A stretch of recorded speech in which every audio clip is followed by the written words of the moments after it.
Hello everyone. Welcome to the Prudent Finance Podcast. Today I am joined by a truly remarkable guest, Dimitri Bianco, founder of Fancy Quant, a leading voice in quantitative finance, education, and application. Dimitri is what you'll call a full stack quants with expertise spanning credit, operational, and market risk to PPNR modeling, corporate finance, and accounting. Over the past decade, he has built Fancy Quant into a platform that not only delivers cutting edge research but also empowers thousands of students and professionals worldwide through his teaching, speaking, and his widely followed YouTube channel. He has spoken at major industries like American Bankers Association and Global AI and Quantitative Finances conferences. What makes him stand out is his unique ability to break down highly complex mathematical and financial models into clear, actionable insights, bridging the gap between what is theory and what is practice. So, if you are a student or a professional who wants to pursue their career into quant finance or even just explore what actually it feels like to be a quant, then this podcast is for you. This is your host, Shubham Mittal from the Prudent Finance. So it's an honor to host you, Dimitri. How are you feeling? And let's go back in time, explore your journey. What was a student life? What was a career life? And what was it about? And what brought you to the quant finance and financial engineering world? All right, awesome. Thanks for having me on. So I started back at looking at high school. I never really intended to go to college. I had no idea where I was headed, what I was doing. My mom actually applied to colleges for me, and I got accepted to a few. And then I picked from there into the summer program. I originally studied biology. I was planning on being a plastic surgeon, focusing on like cosmetic surgery. And then when I started to get into that cutting and dicing open of real life people, I realized, blood and cutting open people that were alive was not for me. So I ended up transferring colleges, going to a different school, and I figured business, right? I mean, everybody does business. Business is so general. And then, of course, I decided, well, what am I going to do in business? And I picked finance. Seemed like a fun, exciting kind of area to be in. And I went through that path, got through about my senior year and realized I didn't have the tools to really do the analysis I needed. I had started earlier working for a company doing corporate finance and accounting on the side and manufacturing and operations. And I started as a blue-collar employee, pouring concrete, cutting rebar, painting, and doing all that. And then during that process of grad school, I realized I didn't have the skill set to get into Wall Street, and traditional finance, investment banking was not what I wanted to do. I wanted to do like modeling and stuff. And I took this course in financial engineering my last semester. And so I graduated excited about financial engineering, wanting to get into the industry, and realized I didn't have the skill sets. So I ended up working for a whole other year. I ended up getting into graduate school, starting in financial engineering, University of Michigan. And then that program originally had closed down. Partway through as well, I realized I was not absorbing the skills that I really wanted. And so from there, I ended up, transferring to applied economics, which was econometrics, statistics, and then taking financial engineering as my elective. So kind of a hodgepodge degree to build out my skills. And then after that, I decided I graduated unemployed. So I had $160,000 in debt. I had no job. I had nothing going on. I'm trying to figure that out. I ended up getting into the banking side of this. And this was when Dodd-Frank and C carving took off. And so I took this job doing model implementation, which is like quant dev, but I got pushed over into model development, did statistical model development, and then built out a career, short stint in consulting.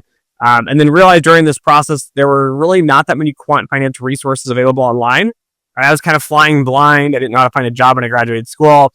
And so I started up my YouTube channel, which is now kind of morphed into a full company of Fancy Quant. I'm actually currently now focused in consulting of academic institutions on how to improve curriculum, structure, design, student acquisition as well as working on, industry perspectives of, risk management, model development, consulting for corporations that are looking to build out risk team, modeling practices, and some of that risk side. So that's kind of been the journey, but it's been a long one, but it's been a fun one. So my first question would be from the sell side and buy side of quant finance. So often the focus in quant finance is on the buy side, like the asset management, hedge funds, trading and stuff. But you belong to the sell side, right? And it's also being critical. Can you walk us through why the sell side is just as important or maybe more important, especially in the product creation and structuring part of it? And the buy side has, they've gotten better and better over the years, which is great. And they've added a lot more rigor, and there's a lot of quantitative finance jobs on that side as well. But I think the sell side often gets ignored. And career-wise, for me, it's been a much more interesting path because the Dodd-Frank Act that came out in 2010 didn't really get implemented until 2014 when I started. They were still putting pieces together. And so, to your point with the time series stability piece, a lot of that came down to the goal is how do you build a time series model to predict the bank's balance sheet and income statements, so assets, liabilities, expenses, and income and everything, for stress testing purposes. And you have to use time series, and the federal regulators are mandating you do this at an academically rigorous level. The buy side's not doing this because they're not regulated as much. And there are some. Two of the biggest names out there are stellar, and they're doing things very by the book. But a lot of smaller firms aren't because it's hard. It's hard to build a time series model and meet all the testing requirement, right? It's much easier just to put data in and say, I couldn't find stationarity and wave my hands and then just do a regression. And in 20 minutes, you have a model versus spending 3 months cleaning, processing data, and wrangling that. So a lot of my journey was like this process, and the banks still struggle with it, which is how do you build a time series model that meets all the academic requirements, is conceptually sound, it makes sense to the business, and produces good results. And so a lot of that has been my journey on the sell side of it, which is how do you build these time series models to do this sort of forecasting? And that was heavily at the beginning of my career. And then as I got through the career, I moved into credit. But as time series problems came up, it was still like, hey, Dimitri's kind of the expert on this. We'll just give him all these time series projects related to, CECL or operational risk models that we had.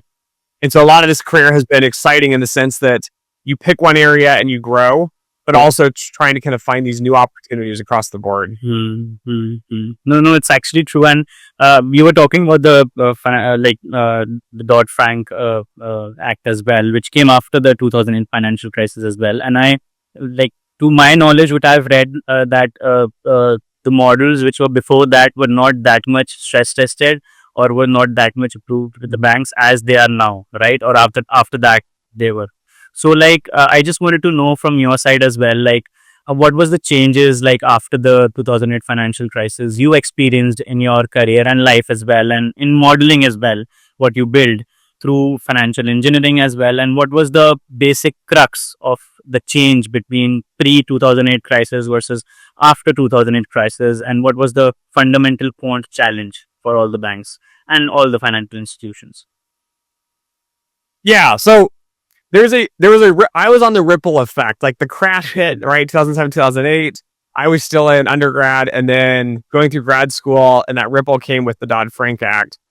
The biggest change, a lot of this was the banks got taken out of prop trading. Oh. So banks used to be able to trade for their own accounts and take risks, for the sake of making money. There was really they weren't taking derivative products to hedge risk. It was more or less they're trying to make some sort of cash off that. So that was one of the big changes. The second biggest change, I think, was going to be the stress testing. Okay. And CCAR, which came out of, so Comprehensive Capital Assessment Review or whatever, which has now changed to HCAR for smaller banks and a whole bunch of things.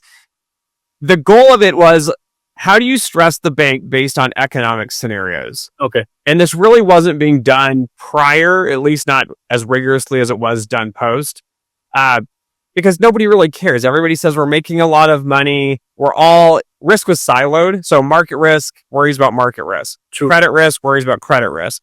Even smaller firms, it's even siloed out often into, I'm a PM and I do my book and my trading. I don't care what the rest of you are doing.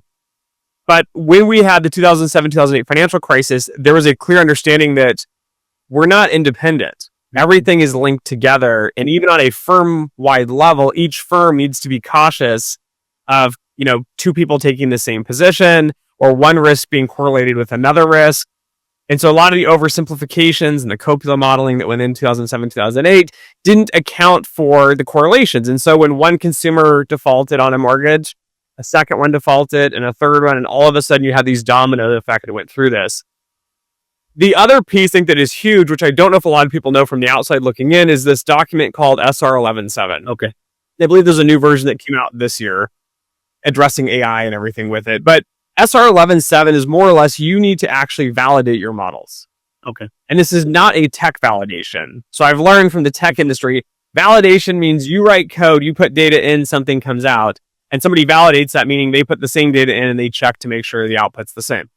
That's not what validation is in the finance space. The financial space with regulation is you build a model, which is great, and you send it over to me as the development team, and you work closely with the business to make sure the model meets their needs, their specifications, and solves their problem. When it comes to validation, which we call model risk management, the goal is to go through these main areas of data, conceptual soundness, output, and monitoring. And every bank's got a few different categories. But more or less, I look at your work and say, did you clean the data correctly? Are you using the correct data? Okay. And I think a lot of people kind of wave their hands and assume it's an automated process, but it's not. Because you might pull data in and you think like, okay, I have a bunch of missing data. How am I going to fill it? Well, I'm going to use the mean. Someone else is going to use the median. Somebody else is going to say we're going to use weight of evidence, which is probably the better approach to do it if you're doing binaries. But if you're not doing binary classification, how do you fill the missing values? And do you need the missing values? It starts to get more into deeper levels of mathematics and statistics, which is like, if I make this decision and this is the model, how is that going to impact the output? Because you choosing the mean, me choosing the median, somebody else just dropping those records is going to have a huge impact on the final results. Okay. So validation is really going through that and challenging every decision you made, from the data piece, the conceptual soundness. So I have often gone in like time series models and been like, it's great you used OLS regression for time series, but you have serial correlation. So your model is invalid statistically. And so I already know it's going to be garbage. Yes. And so then you start to go through this conceptual soundness of, did you pick the right model? How did you pick that model? Why did you pick that model?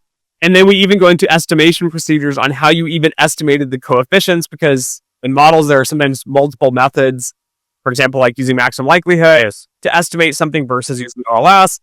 And why is that valid? Why is that not valid? So we go through and like tear that apart. And so that changed the banks significantly. The banks originally were very against it because now we're adding a bunch of headcount, right? I already run my business. I already know what I'm doing. Don't bug me. Go away. And then it was like, okay, we're going to hire a whole bunch of PhDs and master students. And a lot of these banks were like, we don't know what to do. We just brought in like 5 PhDs. And then it was like, go figure this out. But no one had done it because it was so new. And so a lot of that process, a lot of the value add there was making sure the models are valid. And I think when we go back, look at the 2007, 2008 financial crisis, it was more or less like everything blew up and it was everyone saying the quants screwed up. They built bad models. The quants are pointing back at the business saying, I mentioned these were the assumptions, like, but you didn't listen. You said it was close enough. So you signed off on it as the management and the business side. And so there's all these finger pointing and departments and complaining going on. The validation side, I think, helps address that, because now part of the risk process too isn't just math and stats. It is what's called governance. True. And it's this really boring process of paperwork and sign-offs. You know, and Dimitri's the head of risk or whatever, and his name is signed off here. So he owns the responsibility. Yes. And then, you know, my managing director, so it goes through that process. So that was, I think, the critical aspect that changed it was going to be a lot of this actual risk management, where beforehand people aren't doing it. And even now, I feel like we're watering it down because financial crisis, it's never going to happen again. We'll never have any risk. And everyone's very delusional and happy that the market's running until it blows up again. Then we'll probably swing back to that side. Yeah. No, it's actually quite interesting to know that you talked about like the model validation is basically knowing a lot of scenarios and building onto those scenarios and then validating those scenarios before validating your model as well. Knowing the ifs and buts of what, like you choosing the mean and the median and so on and stuff. And then basically working on the model to actually validate all the things which can be done and which can be, you can say, chosen by some person, or let's say XYZ, and testing all the stuff and then validating it. No, it's nice. And it's nice to know that like quant finance has that much approach now as well. But yeah, I mean to say that from my knowledge, what I have like learned in my grad school as well was some of them are like Monte Carlo simulations, like default probabilities, prepayment models, and so on. And I was always curious to know that we are building models, but we are not able to make sure that they are practically valid or not. Because to be honest, we were students, so we didn't deploy any cash, we didn't deploy any places as well, we didn't do anything in the student life. So I just wanted to ask you as well, uh, in your student life, basically, you're a quant finance student, basically studying, let's say, in a grad school, or he's about to become a professional. So how does he balance between the sophisticated theoretical knowledge which he is gaining? He's gaining a lot, and it's kind of sometimes a lot of stressful as well once you are learning those models, once you're learning those formulas about cons and everything. But at the same time, managing the practical knowledge which is there, or the practical changes which are happening in the market, or maybe the scenarios which is happening, or maybe there is something which will affect their modeling practices. So how do you see that what they should do at present? So there's two pieces I think to this. One is when you're going to apply for graduate school, look for programs that have a lot of practitioners. Okay. Because even the programs with a lot of practitioners, I do find what you're talking about, which is this weird divide. Like even when I graduated, I'm like, there are these models and these tools, and I have like this big toolbox now. I'm like, great. But I've never used one, so I don't know how to do it. And it always seems very simple in grad school because it's like, this is the problem, this is the tool, and this is the answer. But to your point, right, and I interview students and practitioners with this. I asked them on projects, how do you know it was the right model? As a student, you're like, I don't know. So you had great, so I think the way to approach that often is whether you're a practitioner or student, is going to find interesting people that work in that area and ask them that question. Like when you build models, what is the hardest part about building a credit default model? Okay. Or what is the hardest thing about building a position sizing for your portfolio optimization? Like how do you do your trades on that? Or how do you know it's the right model? And it's hard because not a lot of practitioners want to take the time to have the conversations. I know you can email a bunch of them, but I think having that conversation and talking to people helps give you that industry aspect of like, why is it different? Yes. And then part of it now is people have noticed probably recently, I've been quite critical on a lot of the universities. And now I'm running this company trying to help universities get better. Part of this is like, we teach the tools, which is great, but how do you apply the tools, which is very, very different? Because like, for example, you mentioned like Monte Carlo, right? So you have a bunch of data, I randomly sampled it and I generated a Monte Carlo simulation. Great. That's wrong. Like, how do you know it's the right approach? Like how do you know the distribution of data that you have is the proper distribution? And students are like, I've never thought of that. So like, did you create a smoothed out version of it? Did you go get other industry data? Like, how would you go do that in practice? And I think as you talk to practitioners, it will kind of help you think like, okay, I understand how to use the tools kind of, but then there's also these extra pieces that are kind of tied into that. So I think the best way is really just, you've got to get out there, go to conferences and talk to practitioners on how they're doing things. Yes. They're not going to give you the exact formula of like, this is the top secret proprietary information, but at least they'll give you some of like the issues kind of to think about from the business side as well from the modeling side of it. No. It's actually like kind of interesting as well to know this, because often, like I've already told you, that we as students have not really explored the practical world, and we just are working on a model with a given solution to it, and then we just build the same solution, and which can be easily built by a chat GPT or something as well. But the real quant difference, which will come from your contribution or maybe a quant professional's contribution, is actually getting the right practical method of building that model, which is, as rightly said by you, have to be coming from practitioners or people who have a lot of experience into the industry, who know that times, people, their opinions, and these things matter a lot. Because see, I know that math has a logic that 2 plus 2 will be 4. But then when the finance flavor comes into it, when basically the different products or the people intuitions, the psychological flavor comes into play, everything changes, because we are basically predicting human brain or human psychology, how the person will actually perform, how he will buy the options, how he will not buy the options, what is the premium, what is not, whether it will be liked or not. So it's actually true, and it cannot be 100% for sure correct, but it will be better by talking to practitioners and so on. So it's kind of a nice view which you talked about. And I also wanted to know about, like, for example, after the 2008 financial crisis, people and even firms not even banks, firms also started adopting the model ERM, which is like enterprise risk management. And a lot of people like took like jobs into it, and people started to study and make a career into ERM and get the holistic view of like credit, market, liquidity, operational risks, and so on. So what do you think that how is ERM evolving nowadays? And do you think that it is going somewhere wrong at present as well? And do you believe that there is some changes needed to it, or it is going in a smooth way and it needs just the additions to something? That's a good question. I am often anti-regulation, which is kind of interesting. Most people kind of find this, but on the business side, you typically want to reduce frictions as much as possible. So you try to get rid of as many regulations, hurdles, rules like as possible. And I think when we look at Dodd-Frank and we look at like CCAR, for example, I think it was implemented very well to start. My criticism originally was that so for the people unfamiliar, for stress testing, which is CCAR, they would give you macroeconomic scenarios like GDP, interest rates, unemployment, all that. And that has to drive your business's balance sheet and income statement. And that would show you how the businesses would perform over time. The issue with it is they would make you do a 9-quarter forecast, and it was always the same, literally the same shape. Everyone would say, okay, we hit a crisis. If it was something that was bad when it would went up, you would see the variable going up. It would peak at about 6 to 7 quarters, and it would come back down to 9 quarters. This is not a reasonable expectation of a forecast for stress testing. No financial crisis lasts 9 quarters and magically disappears, and we all skate off into the distance.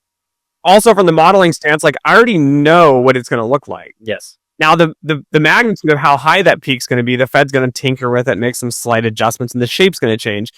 But I already know what you're going to give me. So it's like taking a test where you basically know the exam, but it's going to be slightly different. So I think they could have done a much better job on that to create maybe like an S shape where you had like a double bump and it like came down, and having like give me something crazy. Like I want to see something unique, because when the market crashes, we never know how it's going to crash. And so I think that's going to be an interesting point to that. In the last 5 years here, I think we've taken a wrong turn with this. So they reduced the regulations for CCAR. They started making multiple tiers. A lot of the banks were viewed as, I don't know what they're called now. They're like big financially important institutions. There's some acronym for it, but they stayed on CCAR, and then everybody else that was not a complex, large institution that was originally there, I think it's like 100 billion is the cutoff now. If you're less than that, then you're not required to do it, or it's HCR, which is this watered down version. But more importantly, I think all these smaller firms aren't doing anything. So you think about a credit union on the corner, you think about a regional bank that's just not too big. It's like 2 states, maybe 3 states. They don't have the understanding of risk management and risk practices. And so it's not necessarily looking at it from how do we improve the economy and how do we improve everything else. I think it's how do you protect individual consumers' financial assets, stability as well. And I think that should actually spread into the buy side. I know the buy side is cringing right now as I say this.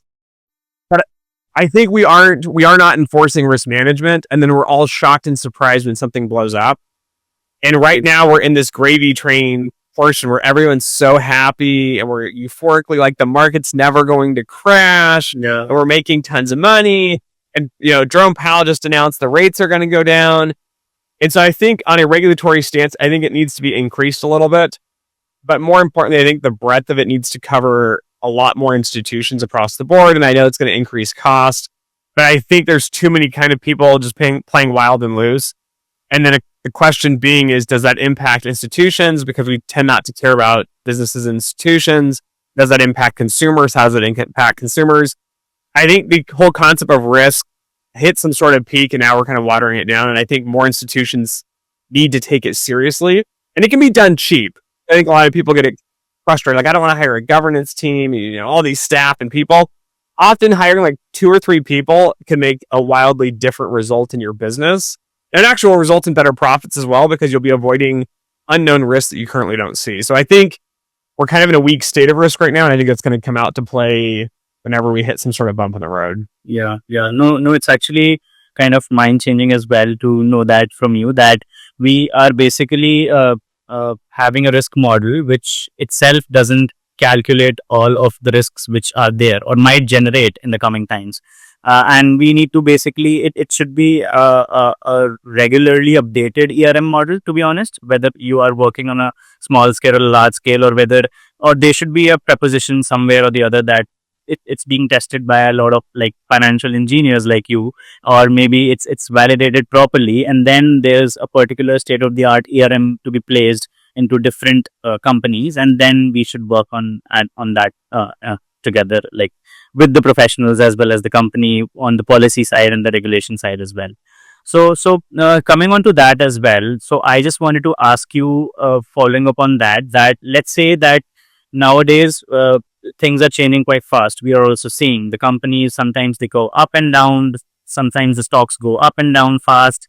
Things are changing, like in fundamental things as well of a particular company. So the analysis of a particular company, let's say if I am hiring or some person is hiring a financial engineer or a quant person, he or she is expecting to explore, let's say, a portfolio of super HNIs, or let's say a portfolio of companies which that particular hedge fund or that particular, you can say, a research agency wants to invest into, or maybe they want to just explore that how the markets are doing, how the economy is doing. So what are the few things which you as a financial engineer would look into while you are hiring a financial engineer or a quant finance person? And what should he look into for that particular project? Like whether he should, let's keep fundamental things aside. I know that you need to check a lot of fundamental things as well, because when numbers don't speak, but when they speak, they hurt a lot. So I just wanted to ask that how do we do this quant studying, and what do you expect from a financial engineer to do while studying all this? So from a studying stance, I think a lot of people are missing the fact that the math and statistics is the core. Okay. So that's for the building model side of it. If you're there's something called quant dev, which is model implementation, which has the optimization through both mathematics, software, and hardware. I'll ignore that for now. But those building models on that side of it, math and statistics is the piece that's the hardest classes to take. So everyone that goes through grad school knows, like, oh, we have to take these stochastic calculus, and I have to take you took real analysis in undergrad. Those sorts of classes, I think, are often viewed as boring because it's hard to connect them when you're a student. So too many students, I think, waste too much time taking like product knowledge classes like capital markets, fixed income, which is, it's hard to say this, but you need to have product knowledge, but you'll often pick that up on the job, and you'll get into the fact that every firm does things slightly differently. Yeah. But I think the piece that I look for the most is making sure like you really grasp the ideas and the analysis and the fundamental pieces of that. Okay. Because often, like when the business explains something to you, you're going to have to learn that on the job. That's something that's hard to do, and it takes some time. But then you need to be the one that pushes back and says, you just made this statement, like this product has to work in this way. Mathematically, the model that you're using or whatever seems to generate good results. However, it's not going to work forever, or it's going to have some sort of big issue in the next 6 months. These are some of the issues to look out for. And I think it's important, not just on the risk management side, but also on the development side. Like you're trying to build something, or to your point, right, do an analysis of a corporation or, an asset-backed security or something like that. How do you dig into the depth of that and do it well? And it really just comes down to understanding math and stats. Okay. And I'll emphasize here as well, because I think a lot of undergrads miss this. When you do math, growing up as a child, and even through most of undergrad, you're often doing what I'm going to call computation. So you say, like, what is the derivative of this function? And you put in an equation, and a value comes out, and that's the answer. Yes. When you get into more higher levels of mathematics, it's often more like general concepts and ideas, and it's abstract, more like a pure math, where there's not a mathematical solution often. It's like kind of like a story problem. Like you're walking through this story, and you're trying to like grasp and put the problem together. Exactly. The hard part in advanced mathematics is putting the theory together to formulate it, to get to the final process of like, oh, I need to, take a partial derivative of this to get to the answer. But the hardest part, I think, what you should learn in grad school is how you articulate the problem itself and how you look at the theory surrounding the math, which is where statistics comes in a lot of times. And then getting to an actual solution of that. So like I hit on stationarity all the time. Stationarity, looking at ergodic theory. Yes. It seems boring, right? Like I've talked about decision trees, for example, is another example of you have a decision tree and it predicts these values and it creates clusters, but there's a number space. A number space is this hand-wavy abstract idea of like, there's a plane and there's numbers and they could go from negative infinity to positive infinity. But in finance, you start to look at things and say, okay, maybe negatives aren't possible. Yes. Yeah, I'm using a model. How do I build that out? So I think for students, the best thing to focus on is those crazy classes that are hard. They're the math and the stats. Okay. Because when you get into the analysis problem, I think a lot of times it gets really exciting because you're like, wait, here was this idea in this class I took and I don't quite remember how to do it, but you can look those things up. So I think focusing on those harder skills will benefit you in the long run. And you might not even realize you're using them. Yeah. But that's really what creates better analysis and better results, is having a tool that you reviewed at least sometime in the past. Because often, like if I solve a problem and I've never seen the tool, I'm not going to think to use it because I don't know how to use it. No, it's actually true. And to be honest, like if someone gets to know from practitioners like you and people already into quant finance and financial engineering since quite a lot of time, we'll actually know that what to learn or what to not learn. Because sometimes students choose a path, choose a directory or you can say procedure to follow, but then they go on and on. Even they don't check like whether it's right or wrong. They just go on and on. They just have to complete it because they have chosen a path. So yeah, we need to adapt how the things are changing, and it's actually true that we need to focus on the harder skills as well, like the math and statistical things which are there, and maybe you can say stress test or challenge our own models which we have built, or maybe challenge the models which the undergrad teachers or professors are teaching, and challenge them maybe in your free time, that why is it like that, why it cannot be like that. And 2-3 professors or maybe 5 professors won't will ignore you or just say okay, just study it, but you can find the answer, or you can talk to different people and then get the answer to that as well, or maybe practice it yourself, make a repository or something. So it's nice to know that you are focusing on that, and I'll take a note of it as for myself as well, and I'll try to ponder upon that as well. And often what I've seen from my background as well, coming from a consulting background, I'm not from quants, so I don't know how much stress or pressure there is, but I can guarantee that there is a lot of stress and pressure nowadays on quant roles, like long hours, mental stress, and so on stuff. So I just wanted to know more about the family structure, like which might be into the development of student starting as a quant professional, then doing his job, then the mid-career comes in, then taking the head roles and stuff, and how to increase your life satisfaction for example, how to work on that, because there is no limit to like cracking great roles or cracking great money. There is no limit, and there can be different algo programs also. So how to strike a right balance between that, and then we can talk about how to do the research for it in the next follow-up question as well. Yeah. So I think one of the things a lot of people don't think about, especially when you're young, is try to take a step back and think about you're going to die. And sitting there and realizing like, I am, no matter what happens in life, I can guarantee you I will die at some point. And so taking a step back and thinking about like, okay, let's be a quant about this and break this out mathematically. Let's say I go from 0 to 100, and you already know the first 20 something years, right? You've already done this. You went through school, you did this process. And then looking at this from the stance of, okay, I have X amount of years left in a career. I'm going to probably retire at 65, maybe a little earlier, maybe a little later, maybe 70s.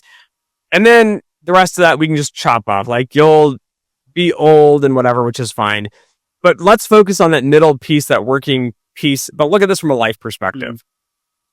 And try to realize like there are limits inside of this here. So one of these is going to be, as we kind of talked about, like family.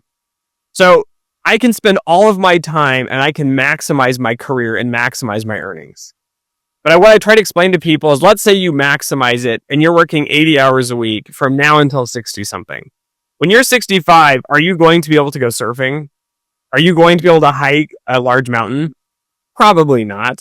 True. You're not going to have the time to do that. So then try to take a step back and go, okay, the function you should not be maximizing is wealth. Wealth should be a variable in the model. Like I want that to be high, so I can result in fun activities. And then you start to think about, well, how do I maximize happiness? Right? That's probably what we're actually trying to maximize, but we think money makes happiness. And so therefore, if I maximize money, I make happiness. And then realizing there are actual expiration dates in that time frame we're talking about. So one of these is going to be starting a family of some sorts. And, I've been married, in December, 17 years. So it's been a long, long time. If you wait too long, right, spouses are getting taken up. So it's kind of this game of like when I was 18, 19, 20, I got married when I was 20. The pool's big. I can go around and find a bunch of, of women in my case, what are you looking for? Trying to find some sort of match, but that takes time. So now you're taking time away from a career to focus on this piece of it. True. And so you need to think about how you balance this out. But also if you wait till you're 30, so, you build out this great career, you go to grad school, you make a bunch of money, you think I'm going to be very attractive to their spouse, and then taking a step back and realizing but that pool was this big, now the pool is this big. And out of that pool, there's a chunk of that pool that's probably divorced now that has kids. And so now do you want to take on somebody else's baggage with that process? And so thinking about it from that stance is part of that. I would argue too, getting married younger has been a benefit to me. I don't think it's necessary for everybody, but I think it provides a support network that you will not get anywhere else. And you do trade some of these social interactions. So like in grad school, I've been married through undergrad, married through grad school. But anyone that goes through grad school knows it's kind of like going through hell. Like you go through these classes, there's a lot of pressure. There's people, you got to get the grades and you got to find a job. It's nice to always have someone in your corner that supports you and can say, hey, it's looking grim. I know you're putting in all these hours of studying till 2 a.m. and your exam scores weren't great, but it'll all turn out in the end. And they're there to support you. They also provide some sort of network as well. So we graduated graduate school. I had $160,000 in debt between my wife and I. And it was more or less like, I'm in finance. Susan was in kinesiology. Finance will probably pay a lot more. That's probably an obvious career path. But then she's going to go into a PhD program. And so we considered maybe that's an option. But now you have a second person that's also there financially. So it's a little bit of cost, but also you have the potential that they can support you. As many people know, I recently left my job. Yes. And I just up and left over $250,000 in salary and probably about 6 figures or so in options. And people go, what do you mean you just left it? And I go, I don't need it. Because I have somebody else. I have a spouse that's working in this process that provides some sort of safety net through this process. And also your spouse generates happiness, right? It's nice to have a friend there, someone to go through the hard times with, someone to go on vacation with. And of course, that's going to be the younger years. And so I think marriage is a core part of that. The other part of that's going to be kids. Yes. So I had kids quite late. I think I was 30 when I had kids. And I think in my head, even now looking at it now from having kids, there's no way I could have done grad school with kids. It's not possible for me. I did wait a little longer career-wise, developed the career out a little bit more, got into a more stable position. But that's also as a deadline. It's like a stopping point. So you can have a derivative where it's that's the expiration date.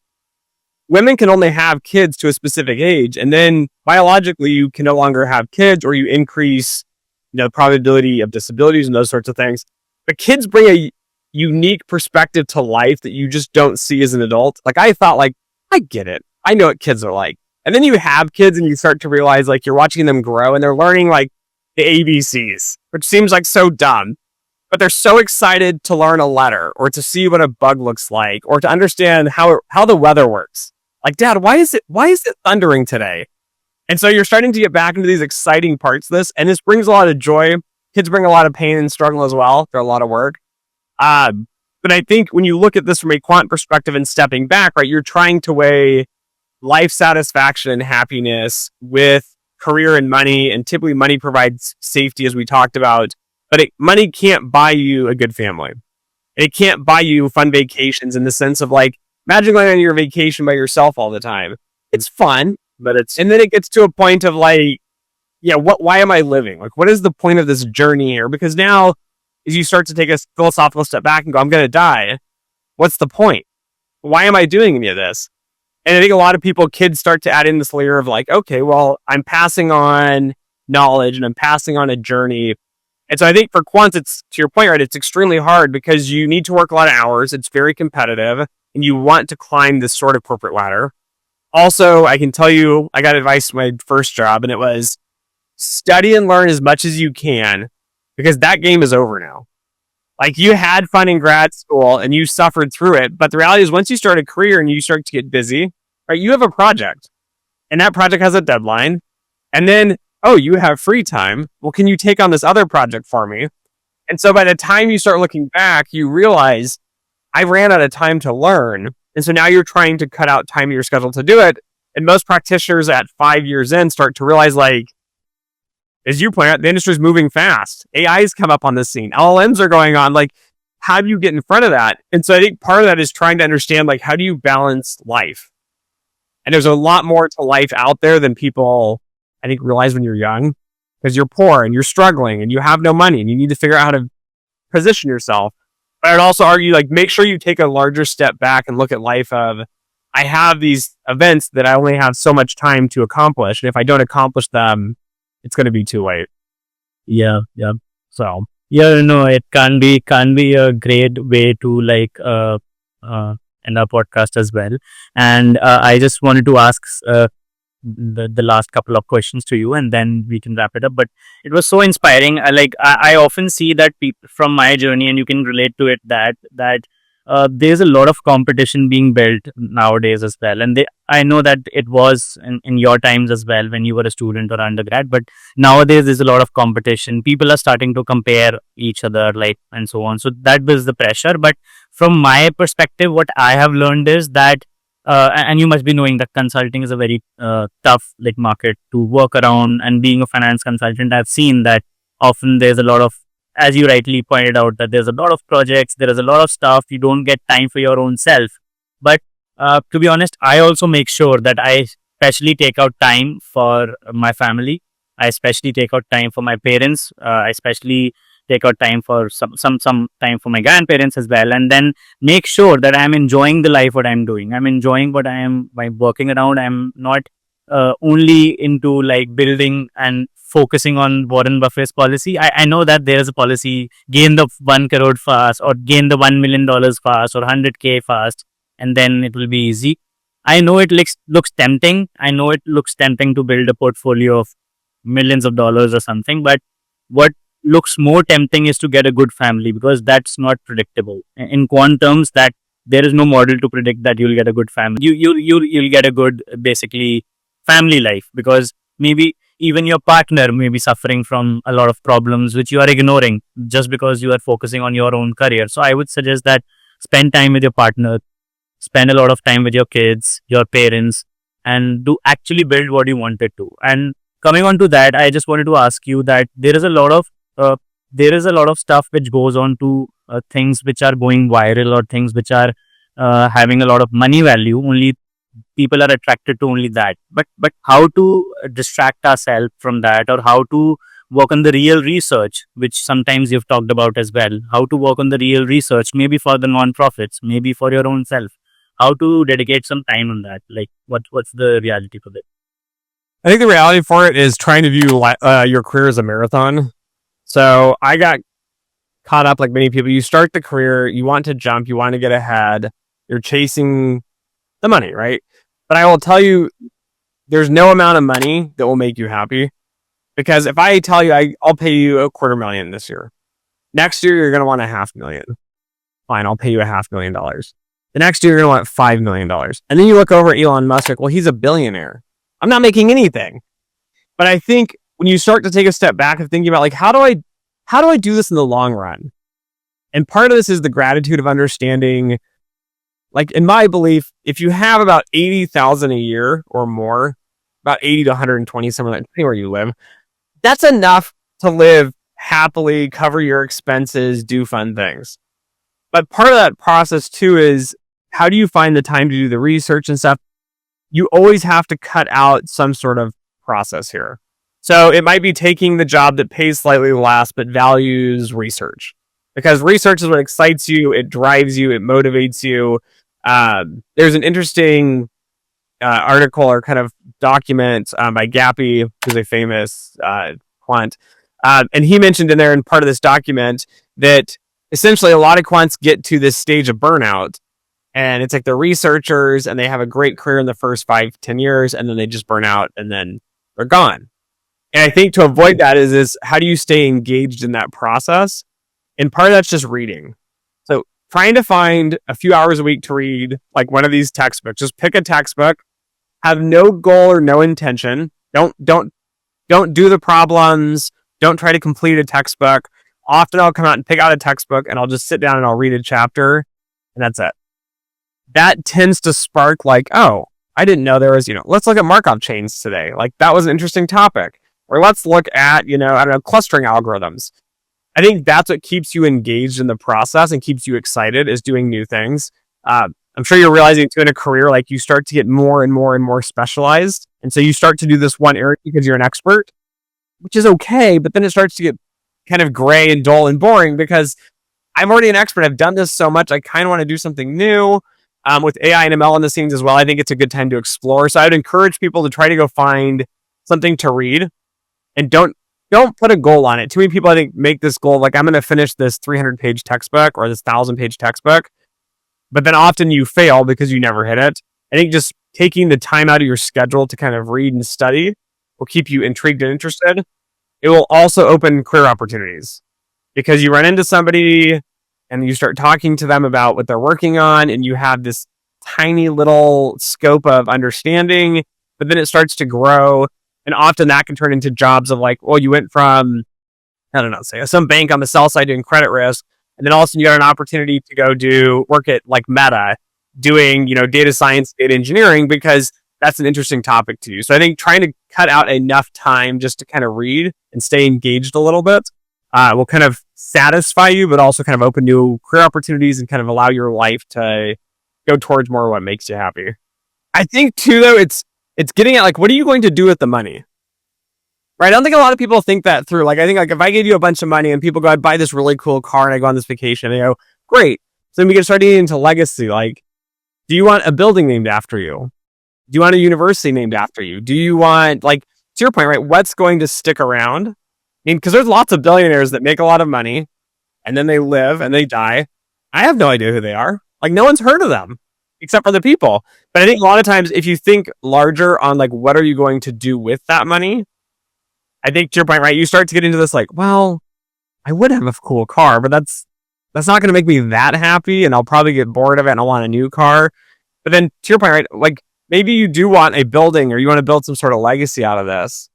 But then that's often going to shift you from how do you maximize dollars to how do you get more involved in, your public library because you want a public library named after you, or how do you get involved in universities or some sort of firm or something like that.